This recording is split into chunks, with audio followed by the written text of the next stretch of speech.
এক মিনিট। হ্যাঁ, তাহলে মোটামুটি অনলাইনে আমরা 4 নম্বর ক্লাস অবধি করেছিলাম। আমি বলে দিচ্ছি, 1 নম্বর ক্লাস আমাদের কি ছিল? কে জানে 1 নম্বর ক্লাস আমাদের কি ছিল? প্রথম দিন আমরা কি শিখেছিলাম? বলো, কে বলতে পারবে? পরিবার কেন ঘটছে পরিবারে কি হ্যাঁ, হচ্ছে। পরিবারে কি ঘটছে। আমাদের প্রথম দিনের ক্লাস ছিল পরিবারে কি ঘটছে। তার মধ্যে আমরা দেখছিলাম একটা পরিবার ভেঙে যাবার কারণ কি, আমরা এটা দেখছিলাম। আর কি দেখছিলাম? ঈশ্বরের দৃষ্টিতে একটি পরিবারের পিতা কীরকম হওয়া উচিত, আমরা এটা দেখছিলাম। আর দেখছিলাম একটা ভালোর পিতার কি গুণ থাকবে। আর দেখছিলাম একটা বিশ্বাসী পিতার সিদ্ধান্ত কি হবে পরিবারের ক্ষেত্রে।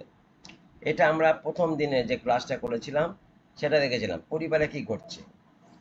দ্বিতীয় দিন কি দেখেছিলাম? কার মনে আছে দ্বিতীয় দিন? দ্বিতীয় দিন কি দেখেছিলাম, কার মনে আছে? দ্বিতীয় দিন ছিল, বলে দিচ্ছি আমি। দ্বিতীয় দিন ছিল বিবাহ সম্পর্কে ঈশ্বরের ধারণা কি। বিবাহ সম্পর্কে ঈশ্বরের ধারণা কি, এটা দ্বিতীয় দিন ছিল। যেহেতু আমাদের থিম ছিল ঈশ্বরের পরিবার, তা আমরা পরিবার নিয়ে আলোচনা করেছিলাম। সেখানে পিতার একটা ক্যারেক্টার আছে, মাতার একটা ক্যারেক্টার আছে, একটা সম্পর্কের বিষয় আছে, সন্তানের বিষয় আছে, এবং স্বামী স্ত্রীর একটা বোঝাপড়ার বিষয় আছে। আমরা এইসব বিষয়গুলো নিয়ে দেখছিলাম একটা ঈশ্বরের পরিবারের মধ্যে কি কালচার থাকা দরকার আছে। তার মধ্যে দ্বিতীয় দিন দেখছিলাম বিবাহ সম্পর্কে ঈশ্বরের ধারণা কি। তার মধ্যে দেখছিলাম ঈশ্বর বিবাহকে 3টি বিষয়ের মধ্যে রেখেছিলেন। এক ছিল বিবাহ একটা সম্পর্ক, 2 ছিল বিবাহ একটি পরিবার স্থাপন করেন, আর তৃতীয় ছিল বিবাহ সেই পরিবারে প্রতিপালন করবার দায়িত্ব নেয় বা দায়িত্ব দেয়। এটা দেখছিলাম। আর দেখছিলাম বিবাহ সম্পর্কে মেন 3টে কারণ। বিবাহ হলে পরে কি হয়, এখানে 3টে কারণ ছিল। এক ছিল নিঃসঙ্গতা দূর করা। প্রথম বিষয় ছিল যে নারী পুরুষে এক থাকা ভালো না, তাদের নিঃসঙ্গতা দূর করার জন্য ঈশ্বর বিবাহ রেখেছিলেন। আর 2 ছিল একসঙ্গে থাকার সুবিধা। তার মানে একটা নারী পুরুষ যতক্ষণ বিবাহ না হচ্ছে তারা একসঙ্গে থাকতে পারে না। তাহলে এটা ছিল বিবাহের একটা মেন উদ্দেশ্য। আর 3 ছিল সন্তান প্রতিপালন করা। বিবাহের মধ্যে থেকে সন্তান, আর সন্তানের মধ্যে থেকে পরিবার, ঈশ্বর এটা রেখেছিলেন। আর লাস্ট দেখছিলাম যে এই বিবাহের মধ্যে থেকে স্বামী স্ত্রীর মধ্যে কি হবে। প্রথম দেখছিলাম একটা ত্যাগ, তারা একটা ত্যাগ স্বীকার করে। 2 হচ্ছে একে অপরের প্রতি আসক্ত হয়। আর 3 হচ্ছে তারা এক অঙ্গ হয়। আমরা এটা দেখছিলাম বিবাহ সম্পর্কে ঈশ্বরের ধারণা। এটা আমরা দ্বিতীয় দিন দেখছিলাম। 3 দিন। তৃতীয় দিন, তৃতীয় দিন কি দেখছিলাম মনে আছে কারো? তৃতীয় দিন বিবাহ কতটা বিবাহ গুরুত্বপূর্ণ। জীবনে কতটা গুরুত্বপূর্ণ? গুরুত্বপূর্ণ। বিবাহ জীবন কতটা গুরুত্বপূর্ণ? হ্যাঁ, বিবাহ জীবন কতটা গুরুত্বপূর্ণ, এটা আমরা তৃতীয় দিন দেখছিলাম। আর সেখানে কি দেখছিলাম? ঈশ্বরের সাথে মানুষের সম্পর্ক, বিবাহ সঙ্গীর সাথে বা স্বামীর সাথে ঈশ্বরের সম্পর্ক, সন্তানদের সঙ্গে পিতামাতার সম্পর্ক, তারপর তাদের চাকরির সম্পর্ক, বিবাহ জীবনে অন্যদের সাহায্য করার একটা সম্পর্ক, আর লাস্ট দেখছিলাম ব্যক্তিগত উন্নতি। তার মানে 6টা পয়েন্ট দেখছিলাম আমরা যে বিবাহ কতটা গুরুত্বপূর্ণ। তার মানে প্রথম ছিল ঈশ্বর, তারপর ছিল স্বামী বা স্ত্রী, তারপর ছিল সন্তান, তারপর ছিল তাদের চাকরি, তারপর ছিল তাদের ব্যক্তিগত জীবন, তারপর তাদের ব্যক্তিগত উন্নতি। এটা আমরা তৃতীয় দিন দেখছিলাম। চতুর্থ দিন, চতুর্থ দিন আমরা কি দেখছিলাম? চতুর্থ দিন দেখছিলাম ফোর্থ ডে দেখছিলাম ঈশ্বর স্বামী এবং স্ত্রীর কাছে কি আশা করেন। এটা আমরা 4 নম্বর ক্লাসে দেখছিলাম। ঈশ্বর স্বামী এবং স্ত্রীর কাছে কি আশা করেন।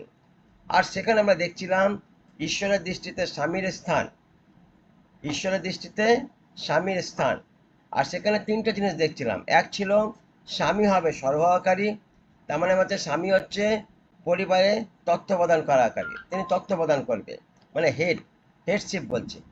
2 হচ্ছে স্বামী একজন প্রেমিক, একজন পরিবারের যে স্বামী হবে তাকে প্রেমিক হতে হবে। আর 3 হচ্ছে স্বামী একজন লিডার, সে কিভাবে এগুলো করবে আমরা সেগুলো দেখছিলাম 4 নম্বর ক্লাসে। আজকে আমরা দেখব 5 নম্বর ক্লাস, পরিবারের মধ্যে সমস্যা মোকাবিলা। তার মানে এটা আমরা দেখব। তাহলে এই 4টে ক্লাস আমরা অলরেডি করে নিয়েছি, আর এই 4টে ক্লাস আমরা ভিডিও রেকর্ডিং করেছি, আমরা এটাকে ইউটিউবে ছাড়বো। ঠিক আছে, এই ভিডিওগুলো তোমরা পেয়ে যাবে ইউটিউবের মধ্যে। তোমরা যারা শোনোনি বা শুনতে চাও আর একবার এটাকে শুনে নেবে, আর যদি পারো এটাকে আরো শেয়ার করবে, যাতে পারিবারিক যারা বিশ্বাসী পরিবার আছে তাদের এটা জানার দরকার আছে যে ঈশ্বরের পরিবারে কি কালচার থাকার দরকার আছে, একটা স্বামী কেমন হবে, একটা স্ত্রী কেমন হবে, এগুলো জানার দরকার আছে। আজকে আমরা দেখব পরিবারে প্রতিদিনের সমস্যা মোকাবিলা। তার মধ্যে কি দেখব? তার মধ্যে দেখব বিবাহ সম্পর্কের মধ্যে সন্দেহ বা ঈর্ষা কিভাবে আসে, আজকে সেই বিষয় দেখব। আর কি দেখব? আমরা ঈর্ষাকে কিভাবে পরিত্যাগ করে জয় করব বা জয় করতে পারি, এটা দেখব। আর কি দেখব? ক্রোধ বা রাগ কি, বিবাহ সম্পর্কের মধ্যে বা পরিবারের মধ্যে রাগ আর ক্রোধ কি করে প্রবেশ করে। আর লাস্টে দেখব কিভাবে আপনি রাগকে প্রতিরোধ করতে পারবেন। আজকে আমরা এই বিষয়গুলো দেখব, 1 2 3 4টে বিষয় দেখব। একটুখানি সময় দিতে হবে, কারণ ইম্পর্টেন্ট বিষয় আছে আর এগুলো বোঝার বিষয় আছে, তা একটুখানি সময় আমরা দেব, কারণ খুব তাড়াতাড়ি করে গেলে পরে তাড়াহুড়োর মধ্যে আমরা বুঝতে পারবো না। তাহলে বলছে প্রতিদিনে সমস্যার মোকাবিলা। আজকে যেমন সানডে সার্ভিস আছে, তো আজকে আমি ধন্যবাদ নিচ্ছি না, আমরা ধন্যবাদ পারলে আমরা কালকে দিয়ে দেবো, কারণ আজকে টাইম কম আছে, অলরেডি 7:30 বাজতে যাচ্ছে, তো ডাইরেক্ট বাক্যতে চলে গেলাম। আমরা কালকে সাক্ষ্য বা ধন্যবাদ আমরা নিয়ে নেবো। তাহলে বলছে প্রতিদিনের সমস্যা মোকাবিলা। তাকে বলছে বিবাহ পরিবারের মধ্যে বা স্বামী স্ত্রীর মধ্যে সমস্যা থাকবে, এমন কোনো স্বামী স্ত্রী নেই বা এমন কোনো স্ত্রী বা স্বামী এটা বলতে পারবে না যে আমাদের মধ্যে সমস্যা নেই। হতে পারে কম বেশি করে সমস্যা থাকবে, আর এটা বলছে পরিবারের একটা অঙ্গ, সমস্যা হচ্ছে পরিবারের একটা অঙ্গ। তাহলে আমাদের কি করতে হবে? সমস্যার মোকাবিলা আমরা কি করে করব? তাহলে বাইবেল একদিকে শেখাচ্ছে যে সমস্যা আসা ভালো, বাইবেল একদিকে শেখাচ্ছে যে পরীক্ষা আসা ভালো, সমস্যা আসা ভালো। কেন? কারণ এর মধ্যে থেকে ঈশ্বর আমাদের কিছু শেখায় বা ঈশ্বর আমাদের কিছু শিক্ষা দেয়। তাহলে আমাদের কাজ কি হবে? একটা স্বামী স্ত্রীর কাজ কি হবে যখন সমস্যা, বিশ্বাসী কথা বলছি, জগতের স্বামী স্ত্রীর কথা বলছে না, বিশ্বাসী স্বামী স্ত্রী, যদি পরিবারের মধ্যে সমস্যা তৈরি হয়, তাদের প্রথম কাজ হবে যে আমরা এখান থেকে কি শিখছি, আমরা এখান থেকে কি শিখবো, বা এটা কি কারণের জন্য এসেছে।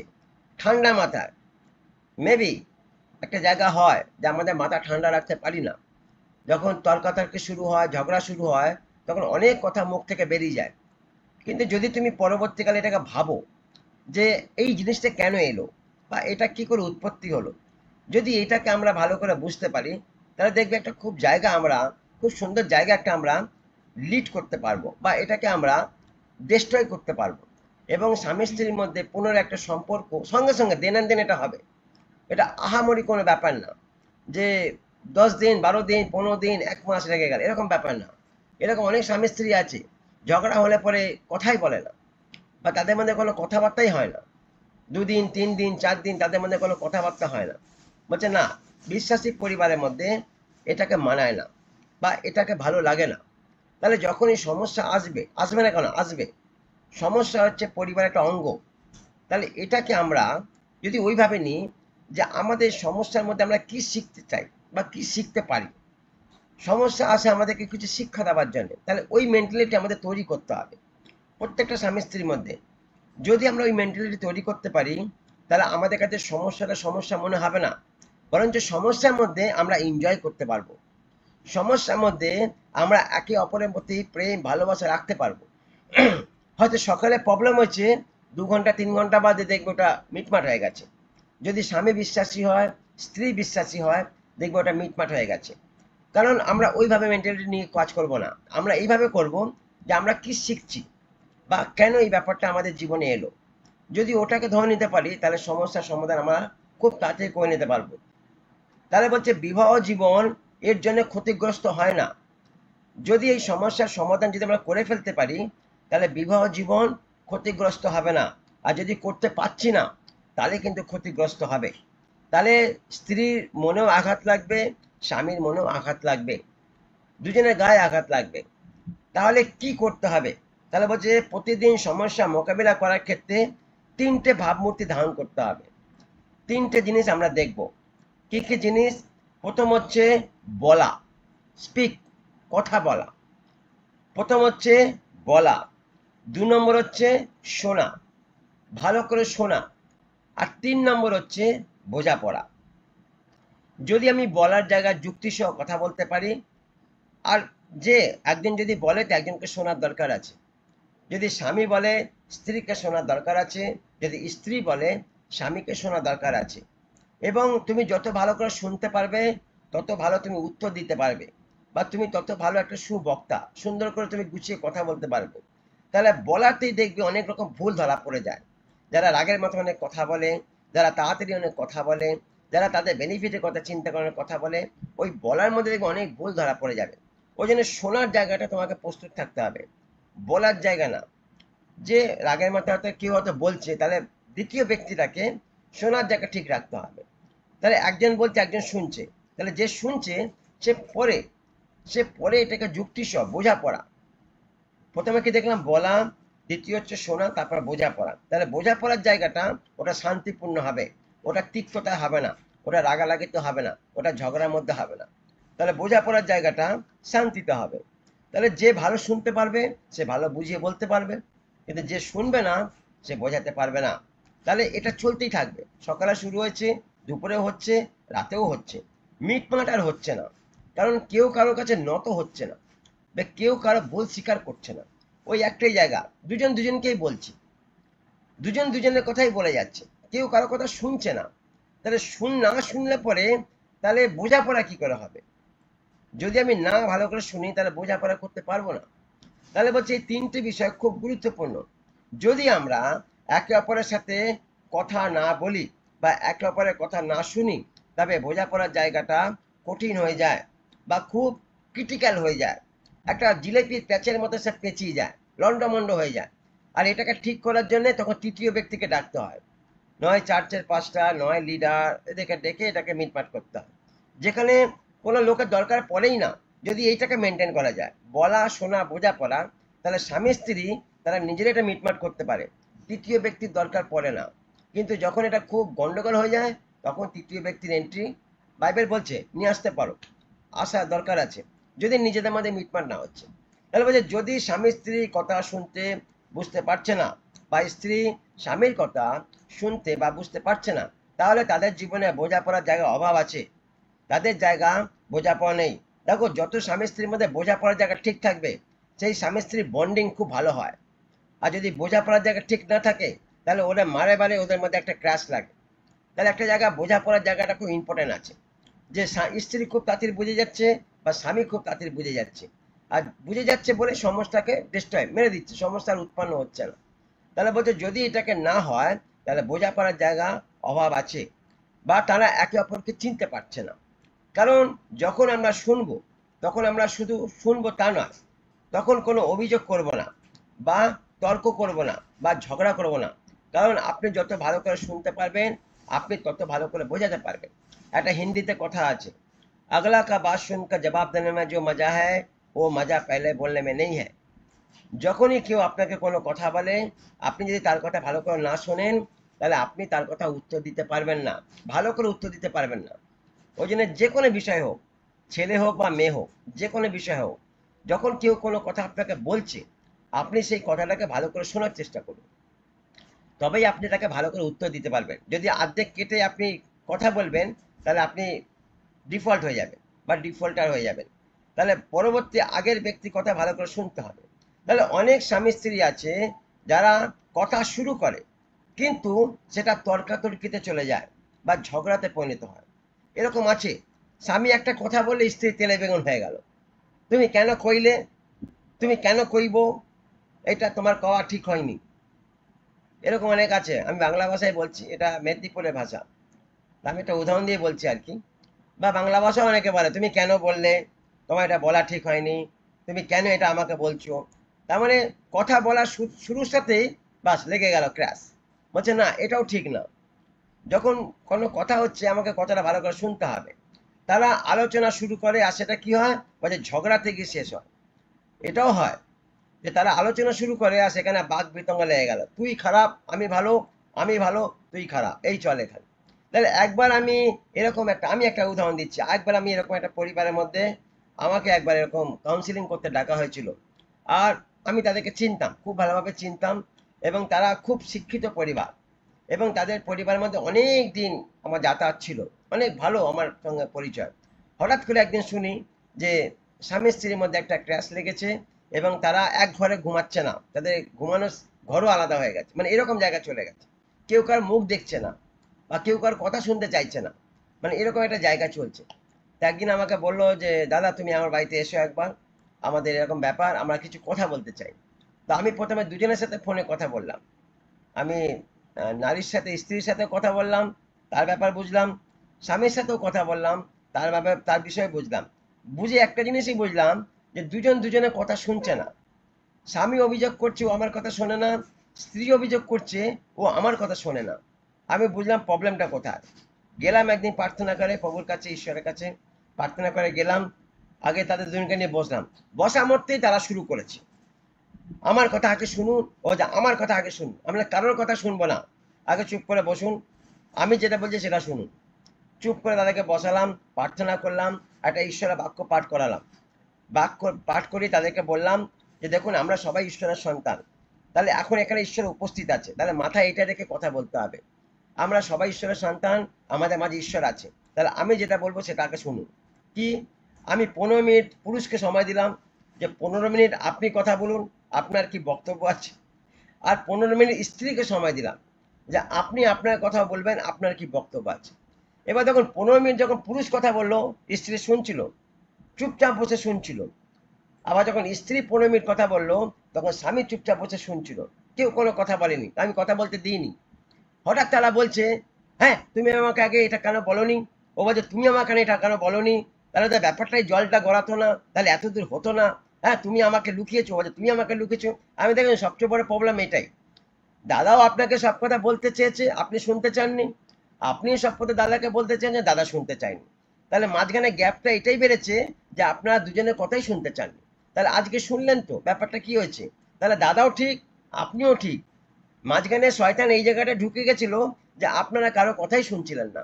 এটা শয়তানের প্ল্যান, আপনাদের একটা ভাঙা একটা গ্যাপ তৈরি করছিল। তাহলে আজকে বুঝে গেলেন সমস্যাটা কোথায়। আমি তাদেরকে বললাম দুজনে দুজনে হাত ধরুন আর বলুন আমি তোমাকে ভালোবাসি। দাদাকে বললাম স্ত্রীকে বলুন, স্ত্রীকে বললাম আপনি বলুন। ঈশ্বরের বাক্য সামনে রাখলাম আর বললাম দেখুন স্বামীদেরকে বলেছে স্ত্রীকে প্রেম করতে, যদি আপনি স্ত্রীকে প্রেম করেন তাহলে আপনি নিজেকেই প্রেম করবেন। তাহলে বুঝতে পারছেন, স্ত্রীকে প্রেম করা মানে নিজেকেই প্রেম করা। তাহলে মাথা থেকে সব নেগেটিভ চিন্তা বাদ দিয়ে দিন, সব জুড়ে ফেলে দিন। আজকে প্রভু আপনাদের কাছে আছে, আপনারা স্বাধীন। আর যেরকম আপনারা প্রথম যে বিয়ে করে এসেছিলেন বাড়ির মধ্যে, বা যে জীবন ছিল, আজকে মনে করুন সেরকম জীবন শুরু হচ্ছে। আপনারা নতুন একটা জীবন শুরু হচ্ছে। শয়তান অনেক কিছু ধরাবার বা গন্ডগোল পাকাবার চেষ্টা করেছিল, ও হেরে গেছে, ও সব গন্ডগোল শেষ। দুজন মিলে রান্না বান্না করলো, আমরা খেলাম একসাথে, খেয়ে দিয়ে প্রভুকে ধন্যবাদ দিয়ে বাড়ি চলে এলাম। তারপর দেখো ওরা সব ঠিক। তাহলে প্রবলেম কোথায়, প্রবলেম একটাই যে কেউ কারো কথাই শুনতে চাইছে না। স্বামী বলছে স্ত্রী শুনছে না, স্ত্রী বলছে স্বামী শুনছে না। আরে কথা না শুনলে কি করে সমস্যার সমাধান হবে, কথা তো শুনতেই হবে। আর যত ভালো করে শুনবে তবে একটা বোঝাপড়ার জায়গা আসবে। দেখো, তাহলে সুখী পরিবার কখনো হয়, বলছে বলার জায়গা, শোনার জায়গা আর বোঝাপড়ার জায়গা, তিনটে ঠিক থাকবে। দেখো বাক্য আমরা দেখবে একটা হিব্রিয় 4:32। দেখো হিব্রিয় 4:32 বলছে তোমরা একে অন্যের প্রতি দয়ালু হও, তোমরা একের অন্যের প্রতি দয়ালু হও, হিংসু হও না, অহংকারী হও না, সন্দেহকারী হও না। একে অন্যের প্রতি কিরকম হতে বলছে, দয়ালু। তার মানে স্ত্রীকে বলছে স্বামীর প্রতি দয়ালু হও, স্বামীকে বলছে স্ত্রীর প্রতি দয়ালু হও, তার মানে বলছে নম্র হও। আর কি বলছে, অন্যের দুঃখে দুঃখী হও। আর ঈশ্বর যেমন খ্রিস্টের মধ্যে দিয়ে তোমাদের ক্ষমা করেছেন, তেমনি তোমরাও একে অন্যকে ক্ষমা করো। দেখো কি কত সুন্দর কথা বলেছে। বলছে যে আর ঈশ্বর যেমন তোমাদের মধ্যে দিয়ে তোমাদের ক্ষমা করেছেন, তেমনি তোমরাও একে অন্যকে ক্ষমা করো।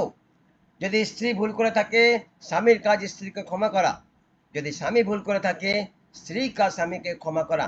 দেখো একটা ছোট উদাহরণ দিচ্ছি। 2025 সালে আমরা অনেক কিছু দেখতে পাচ্ছি, অনেক কিছু। এখনো কয়েকটা মাস বাকি আছে, আর আমরা ভালো কিছু সেরকম দেখতে পাইনি, সব খারাপই দেখেছি। ঝড়, সুনামি, ভূমিকম্প, বন্যা, চারিদিকে তোলপাড় চলছে। মারামারি, কাটাকাটি, ধর্ম নিয়ে ঝগড়া, মানুষকে মেরে ফেলা, রাজনীতি, নানা রকম দেখছি। কিন্তু দেখো এই কদিন আগে একটা ঘটনা আমার চোখে লাগলো, আর খুব ভালো লাগলো আমার, যে এত কিছু খারাপের মধ্যে একটা ভালো জিনিস দেখতে পেলাম। দেখো একটা ছোট্ট উদাহরণ দিচ্ছি। বাইবেল আমাদের শেখাচ্ছে লাস্টে, মতি 24 যেটা বলছে যে শেষের দিনে মানুষের প্রেম শীতল হয়ে যাবে। আর মানুষের প্রেম শীতল হয়ে যাবে বলে মানুষের মধ্যে এরকম অরাজকতা বা হিংস্র ভাব বা পশু স্বভাব আসবে, আর সেখানে ভালো কিছু আর তুমি আশা করতে পারো না। কিন্তু বলছি এর মধ্যে একটা জিনিস ভালো ঘটেছে, জানো কি ভালো ঘটেছে? বলছি আমেরিকাতে একটা ঈশ্বরের সেবককে গুলি করে মারা হয়েছে ওপেন সবার মধ্যে। উনি একটা সভা করছিলেন, সেই সবার মধ্যে ওনাকে ডাইরেক্ট গুলি করে মারা হয়েছে। আর দেখো তার স্ত্রী রিসেন্ট একটা মিটিং করেছে তারা, সেখানে আমেরিকা প্রেসিডেন্ট ছিল ডোনাল্ড ট্রাম্প।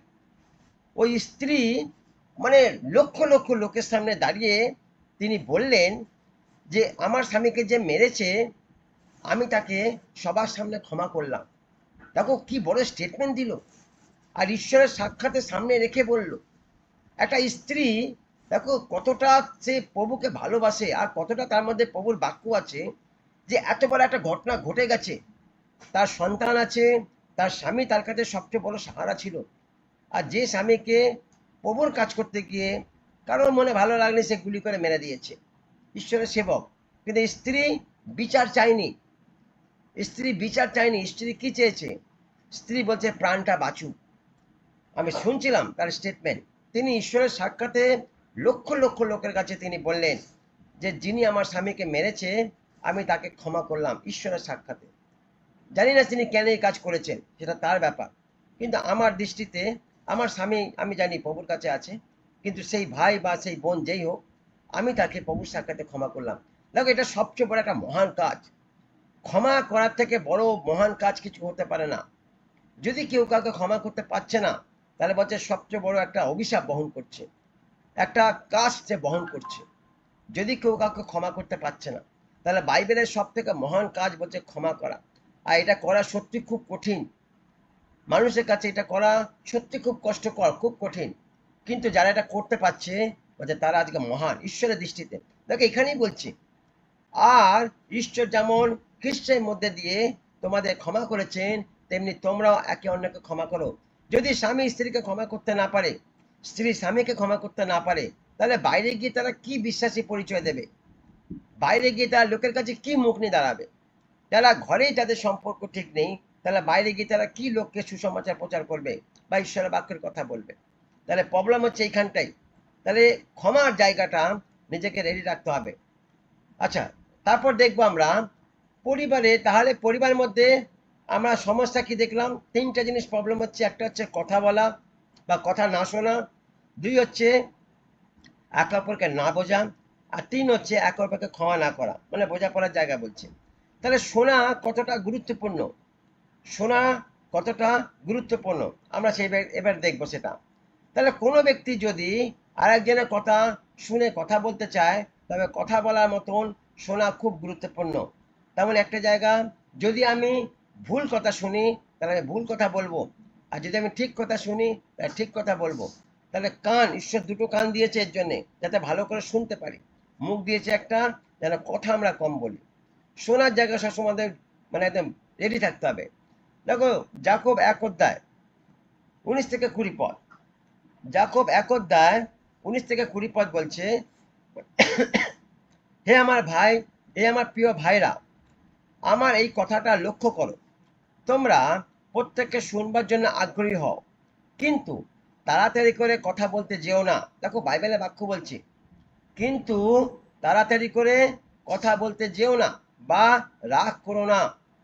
20 পদ বলছে, কারণ ঈশ্বর আমাদের কাছ থেকে যে সজ্জীবন আশা করেন তা রাগের মধ্যে দিয়ে আসে না।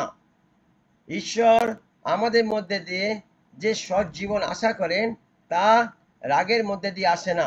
তাহলে বলছে শোনার জায়গাটা আমাদেরকে সুন্দর হতে হবে। যদি আমরা সুন্দরভাবে শুনতে পারি। তাহলে বলছে কথা কম বলো, কথা কম বলার জায়গা আছে। আজকে ঝুমাকে দেখতে পাচ্ছি না, ভবানীকে দেখতে পাচ্ছি না, আর জয়দেবকেও দেখতে পাচ্ছি না।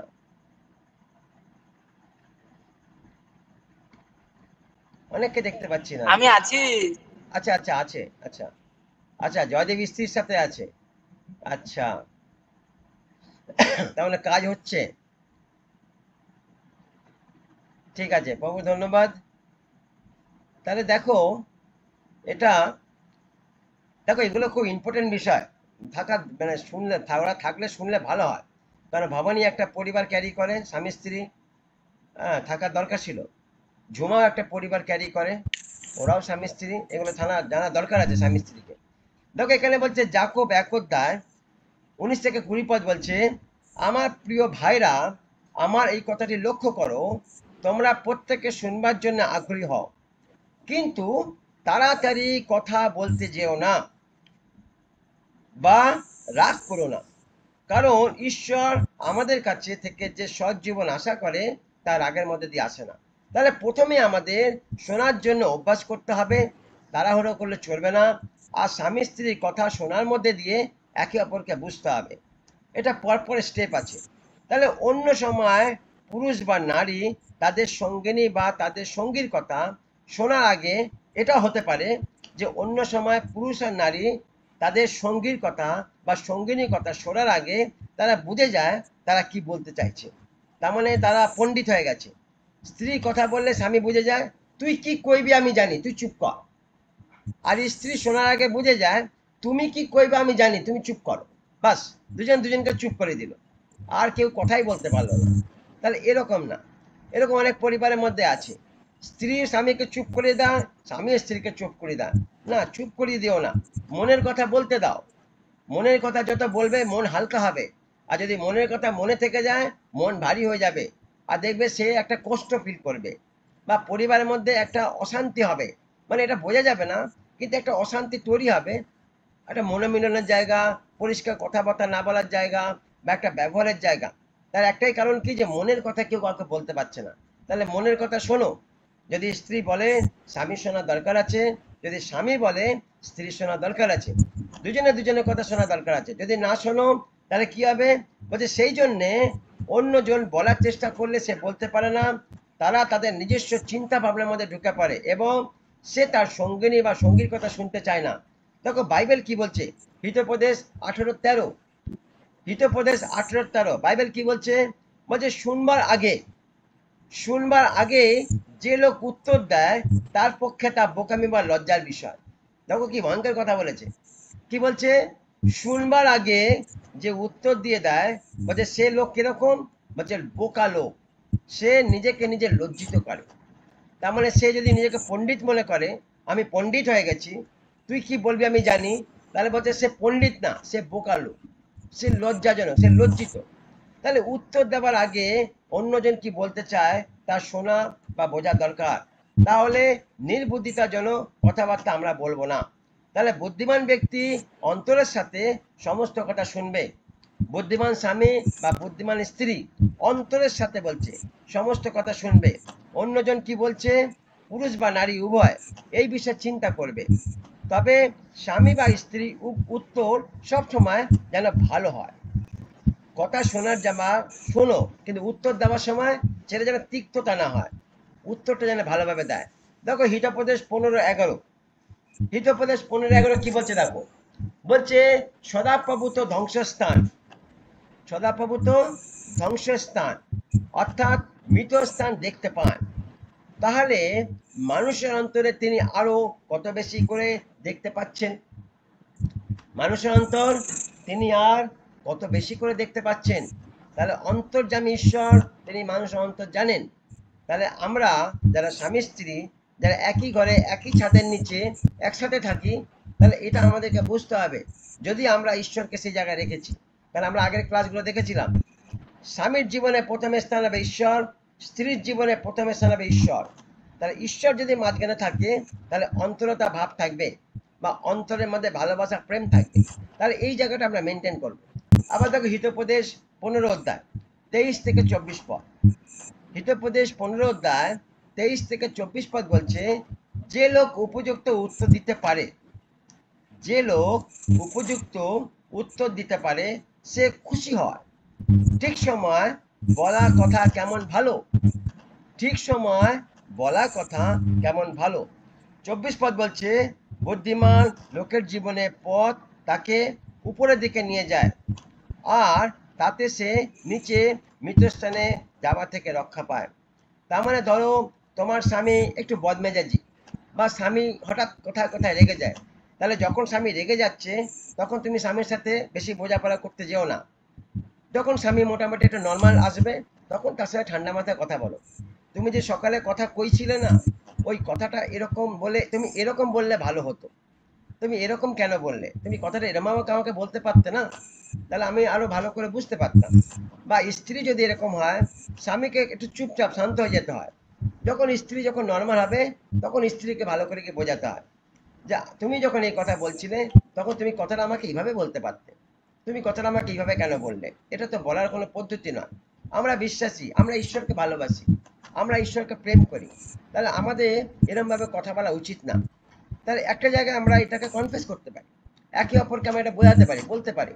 দেখবে এইভাবে যদি আমরা একে অপরকে মেনটেন করতে পারি না, তাহলে দেখবে একটা ব্যালেন্স থাকবে। স্ত্রী বুঝবে যে আমার স্বামী এইভাবে বলা উচিত হয়নি, বা স্বামী বুঝবে আমার স্ত্রীকে এইভাবে কথা বলা উচিত হয়নি। ঠিকই তো, যখন রাগ থাকে বা যদি একটা মুড ভালো থাকে না, তখন ঠিক আছে বেশি কথাবার্তা বলতে যেও না, বা তখন বেশি বোঝাবার দরকার নেই। তাহলে একটা সময় দিয়ে ওয়েট করো, যখন দেখবে নর্মাল হয়ে যাচ্ছে, আবার সব সাধারণ, তখন ব্যাপারটাকে নিয়ে আলোচনা করতে পারো। আর তাও বলছে সেটা প্রেম সহকারে, শাসন সহকারে না। তুমি আমাকে এই চোখে আঙ্গুল দিকে অনেকে কথা বলে, তুমি আমাকে সকালবেলা এরকম কইছিলে, এরকম কেন কইলে আমাকে, তুমি তুমি জানো আমি এগুলো পছন্দ করি না, তুমি আমাকে এইভাবে কথা কইবে না, না এইভাবে বলবে না। তুমি বলবে যে তুমি আমাকে এইভাবে না, আমাকে এইভাবে কথা বলো, আমাকে তুমি এভাবে কোনদিন দেখেছো বলো, আমি তোমাকে এভাবে কোনদিন কিছু করি, বা তোমাকে আমি বলি, আমি তো সবই কিছু করি। তাহলে একটা বোঝাপড়ার জায়গা, বন্ডিং ভালো থাকবে। তাহলে বলছে, যে লোক উপযুক্ত উত্তর দিতে পারে সে খুশি হয়। তাহলে বলছে একটা সময় অবধি ওয়েট করতে হবে, নর্মাল সময় অবধি, তারপর আমরা সেটা ভালো করে বলতে পারি। তাহলে একটা সুন্দর বিবাহ, স্বামী স্ত্রীর মধ্যে অবশ্যই একে অপরের সাথে খোলামেলা স্বভাব থাকতে হবে। খোলামেলা, স্ত্রী তার স্বামীকে চিনবে, স্বামী তার স্ত্রীকে চিনবে, স্বামী জানবে আমার স্বামীকে আমি কোন সময় কোন কথা বললে স্বামী বুঝবে, বা স্ত্রীও জানবে বা স্বামীও জানবে আমার স্ত্রীকে আমি কোন সময় কোন কথা বললে সে বুঝবে। তাহলে এই জায়গাটা একটা ভালো বোঝাপড়া, বন্ডিং থাকবে, আর একটা খোলামেলা ভাব থাকবে। কারণ খোলা মন বিবাহ সম্পর্ককে মজবুত করে। তার মানে স্ত্রী স্বামীর কাছে একটা জায়গা খোলামেলা থাকবে, আবার স্বামী স্ত্রীর কাছে বোঝাপড়ার জায়গা একটা খোলামেলা থাকবে। আর সেটা সবকিছু হাসি মুখে, গম্ভীর মুখে নয়, হাসি মুখে, একদম প্রেমিক স্বামী সেইভাবে একটা, বা একটা ভালো প্রেমিক স্ত্রী সেইভাবে একটা বোঝাপড়া হবে। মানে একদম হিটলারের মতো না, হিটলারের মতো হলে পরে গন্ডগোল হয়ে যাবে। তাহলে তীর ধনুক একদিকে গদা বেরিয়ে যাবে, স্ত্রী বলে আমার কাছে তীর ধনুক আছে, স্বামী আমার কাছে গদা আছে, বাস লেগে গেল, তীর ধনুক আর গদা যুদ্ধ লেগে যাবে, বাস না আগুন লেগে গেল, বা কেউ থামাবে, মাঝে শয়তান ঢুকে গেল, বাস আরো লেগে গেল, তারপর ডিভোর্স কেস। না, এরকম দরকার নেই, কোনো তীর ধনুক গদা বার করার দরকার নেই। শান্তি মনে ভালো করে বুঝে, ভালোবাসা প্রেম সহকারে এটা বোঝাপড়া হবে। তাহলে বলছে একটা সুন্দর বিবাহ স্বামী স্ত্রী সম্পর্কের মধ্যে একে অপরের সাথে খোলামেলা থাকবে, কারণ খোলা মন বিবাহ সম্পর্ককে মজবুত করে। কিন্তু খোলা মনে অভাবে স্বামী স্ত্রী অনুভূতিকে আহত করে। তাহলে যদি খোলা মন না থাকে, তাহলে দুজন দুজনকে ক্ষত করে, বা দুজন দুজনের সম্পর্কের মধ্যে আঘাত তৈরি করে। আর সেই সম্পর্ক তৈরি হয় তিনজন ব্যক্তিকে নিয়ে, যেটা ক্ষত সৃষ্টি করবে না, সেটা হচ্ছে স্বামী স্ত্রী আর ঈশ্বর, তিনজন থাকবে সেখানে, আর একটা সুন্দর যোগাযোগ ব্যবস্থা থাকবে। তাহলে কথা বলার বিষয়ে আমরা কি দেখলাম? 1 নম্বর দেখলাম ধৈর্য ধরে আমাদের কথা শুনতে হবে। 2 নম্বর দেখলাম নিজস্ব চিন্তা ভাবনাকে দূরে রাখতে হবে। 3 নম্বর দেখলাম ক্রোধকে দূরে রাখতে হবে।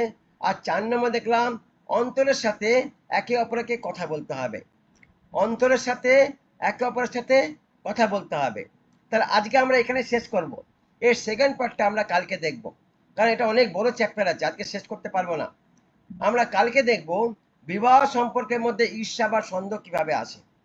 তাহলে আমরা কালকে এই বিষয়ে আলোচনা করব, আজকে আমরা একটা এখানে শেষ করব। তাহলে আজকে আমরা কি দেখছিলাম? প্রতিদিনের মোকাবিলা সমস্যা। প্রতিদিনের মোকাবিলা সমস্যা আমরা কিভাবে অ্যাটাক করতে পারি। দেখো ভালো করে শোনো, শয়তানকে মাঝখানে কাজ করতে দিও না। স্বামী স্ত্রী সম্পর্কের মধ্যে মাঝখানে শয়তানকে এন্ট্রি করো না। যদি ও ঢুকে যায় তাহলে সব গন্ডগোল পাকিয়ে দেবে। তাহলে আমরা টিপগুলো জানলাম যে কি করে আমরা এটাকে মোকাবিলা করতে পারবো। এটা আমাদের কাছে চ্যালেঞ্জ। আমরা একটা ভালো স্বামী স্ত্রী হতে চাই, কিভাবে হব? ভালো করে কথা বলতে হবে, ভালো করে কথা শুনতে হবে, আর আমাদের ভালো করে বোঝাপড়ার জায়গা একটা ভালো বন্ডিং থাকতে হবে। বুঝতে পারলাম আমরা? হালেলুয়া, বুঝতে পারলাম? হ্যাঁ হ্যাঁ বুঝতে পারি। ঠিক আছে, প্রভুর ধন্যবাদ। আর কালকে আমরা দেখব যে পরিবারের মধ্যে ঈর্ষা বা সন্দেহ কি করে আসে, তার মানে শয়তান কিভাবে কাজ করে, ওটার বিষয়ে কালকে দেখবো। আর ওটাকেও আমরা অ্যাটাক করব। আমাদের বিশ্বাসী পরিবারের মধ্যে এইসব কোনো জিনিস থাকবে না। আমরা একদম বিশ্বাসের বিজয়। ধন্যবাদ। ঠিক আছে, আচ্ছা আমাদের কাছে এখনো 5 মিনিট সময় আছে। যদি চাই তো আমরা ধন্যবাদ দিতে পারি, যদি কারো কোনো ধন্যবাদ বা সাক্ষ্য থাকে, যদি আমাদের জীবনে ঈশ্বর কিছু কাজ করেছে, আমরা ছোট করে একটুখানি 1 বা 2 জন, 5 মিনিট সময় আছে, 1 বা 2 জন, এর বেশি না, আমরা ধন্যবাদ দিতে পারি। সবার প্রথমে আমি ধন্যবাদ দিই যে আমাদের 4 দিন সেমিনারে ক্যাম্প ছিল, আর আমরা এবারে সেমিনারে খুব ভালো আনন্দ করেছি। আর আমরা ধন্যবাদ দিতে চাই আমাদের মেদিনীপুরে যে দম্পতি আছে বা স্বামী স্ত্রী আছে, আমাদের জয়দেব বাবু আর অন্নপূর্ণা, তাদেরকে আমরা অনেক ধন্যবাদ দিতে চাই যে তারা পুরো দায়িত্বটা নিয়েছিল, আর সমস্ত দায়িত্ব নিয়ে তারা সব কিছু পালন করেছে উইদাউট, মানে তারা কোনো পয়সা নেয়নি। তারা সব কিছু ভালোবাসা সহকারে, প্রেম সহকারে তারা 4টে দিন তাদের গৃহ থেকে সব কিছু তারা সব কিছু করেছে। এবং আমি এটাও খবর পেয়েছি যে অনেক ভাই বোন যে যারা পেয়েছে হেল্প করেছে, তাদেরকে অনেক ধন্যবাদ দিতে চাই। প্লাস আমরা তাদের পরিবার লোককে ধন্যবাদ দিতে চাই। আমাদের টুম্পা আছে, তাদের বাড়ির লোকজনও আছে, বাচ্চাদের ধন্যবাদ দিতে চাই। প্লাস চার্চে যারা ইউথ আছে তাদেরকে ধন্যবাদ দিতে চাই। এটা স্যালভেশন ফেলোশিপ পরিবার থেকে আমরা বলছি যে আমরা তাদেরকে ধন্যবাদ দিতে চাই যে তারা 4 দিন মিলে একটা অনুষ্ঠানটাকে খুব সুন্দর করে সাজিয়েছিল। সেখানে তারা কিছু ড্রামা করেছে, তারা কিছু অ্যাক্টিভিটি করেছে, আর অনেক খাটাখাটনি পরিশ্রম হয়েছে। তাহলে গেট টুগেদার সবাইকে আমরা ধন্যবাদ দিতে চাই মণ্ডলীর মধ্যে। বিশেষ করে স্পেশাল ধন্যবাদ আমরা জয়দেব অন্নপূর্ণাকে, যারা পুরো বিষয়টা তাদের উপর দায়িত্ব নিয়ে এটাকে তারা ম্যানেজমেন্ট করেছে বা তদারকি করেছে। এর জন্য তাদেরকে সবাইকে অনেক অনেক ধন্যবাদ। আর ঈশ্বর আমাকেও ব্যবহার করেছে এই 4টে দিন তার শিক্ষা দেওয়ার জন্য। প্লাস আমি এসেছি, আমার খুব ঠান্ডা লেগেছে, গলা খুব জ্বালা দিচ্ছে, এবং মানে কদিন ধরে আমার 2 দিন ধরে খুব ঠান্ডা এবং কথা বলতে খুব কষ্ট হচ্ছিল। প্রভুকে ধন্যবাদ দিই আজকে একটু ভালো আছি। আর খুব জোর ঠান্ডা লেগেছে বলে একটা কাশি হচ্ছিল, শুকনো কাশি একটা। তো প্রভুকে ধন্যবাদ দিই যে আজকে প্রভু আমার শরীরকে ভালো রেখেছে, সুস্থ রেখেছে, এর জন্য প্রভুকে ধন্যবাদ দিই। বলো আর কেউ যদি কেউ ধন্যবাদ দিতে চায়, আর 1 জন বা 2 জন দিয়ে আমরা শেষ করব।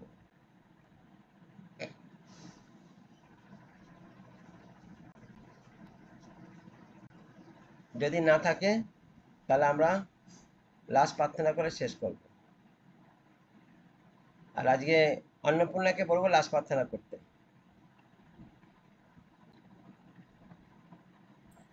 স্যার আমি একটা ধন্যবাদ দেবো।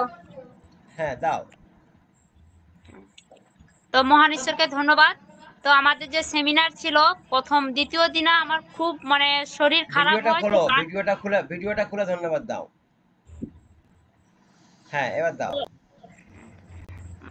যে সেমিনার ছিল সেই সেমিনারে সেই দ্বিতীয় দিন খুব আমার শরীরটা খারাপ হয়, খুব কানের যন্ত্রণা হয়। তো আমি তো সেখানে বুঝতেই শোনো, পারছিলাম না, এমন ভাবে যন্ত্রণা হয়েছিল। তো আমি তো বাইরে এদিক ওদিক ঘোরাফেরাই করছিলাম। তো ডাক্তারের কাছে পরে গিয়েছিলাম, কিন্তু সেখানে ওষুধ খাওয়াতেও সুস্থ হইনি। তারপরে যখন একদিন পরে মানে যখন আবার 2-3 দিন পরে যখন ডাক্তারের কাছে যাব, তো স্যারের কাছে আমি প্রার্থনা চেয়েছিলাম সকালবেলা যে স্যার আমরা তমলুক যাচ্ছি, তো প্রার্থনা করবেন আমি যেন সুস্থ হয়ে সে ডাক্তারকে পেয়ে ডাক্তার দেখিয়ে আসতে পারি। তো এমন মানে ঈশ্বরের গৌরব, সেখানে গিয়েছি কিন্তু কোনো ডাক্তারই সেখানে নেই, মানে পুজোর ছুটিতে তারা মানে চেম্বার কেউ করে না। তো আমার মাসি একজনের সঙ্গে গিয়েছিল, সে করে করছি চল, আর খুব যন্ত্রণা হচ্ছে, মানে রাস্তায় এমন যাচ্ছি মানে মানে যে মানে চলতে পারছি না, এমন ভাবে যন্ত্রণা হচ্ছে। তো সে মাসি বলে করছি আসছি যখন চল আমরা সেই হাসপাতালে দেখিয়ে নেবো, মানে সরকারি ডাক্তার মাধ্যমে। তো দেখিয়েছি, সেখানে প্রার্থনা করেছিলাম যে প্রভু আমরা এতটা রাস্তা এসেছি, কি ডাক্তারে দেখা পাবো না, আমরা কি মানে আবার ফেরত চলে যাব। তো মহানেশ্বরকে ধন্যবাদ দেই, সেই হসপিটালে দেখিয়েছি। আর এতটাই মহানেশ্বর ধন্যবাদ দেই, সেই ওষুধ দেওয়াতেই সে এখন সেই থেকেই এখন অবধি আমি খুব সুন্দর আছি, ভালো আছি। আর যেটুকু কান এখনো ভার আছে, আমি বিশ্বাস করি যে প্রভু আমাকে ঠিকই করে দিবে। তো এতটাই মহান ঈশ্বরকে ধন্যবাদ। ঠিক, প্রভু ঠিক করবে 100%। প্রভু ধন্যবাদ, থ্যাংক ইউ লর্ড। ঠিক আছে, তাহলে অন্নপূর্ণাকে বলবো লাস্ট প্রার্থনা করতে, করে আমরা শেষ করবো আজকে। আসুন আমরা প্রার্থনা করি। পবিত্র পবিত্র বাহিনীর সদাপ্রভু, তোমায় ধন্যবাদ দিই প্রভু, তোমার প্রশংসা, তোমার গৌরব, তোমার মহিমা করি। তুমি মহান, সর্বশক্তিমান, তুমি জীবন্ত।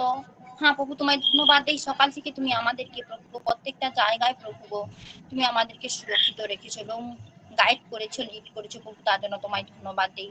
আজকে যে ক্লাস হলো প্রভু, সেই পরিবারের বিষয় প্রভু। হ্যাঁ প্রভু, সত্যি আমাদের অনেক দুর্বলতা আছে প্রভু গো, তুমি আমাদেরকে দেখাচ্ছ, শেখাচ্ছ প্রভু গো। সবচাইতে বড় বিষয় তুমি দেখালে প্রভু গো, একে অপরের সঙ্গে বোঝাপড়া এবং ক্ষমা জায়গা।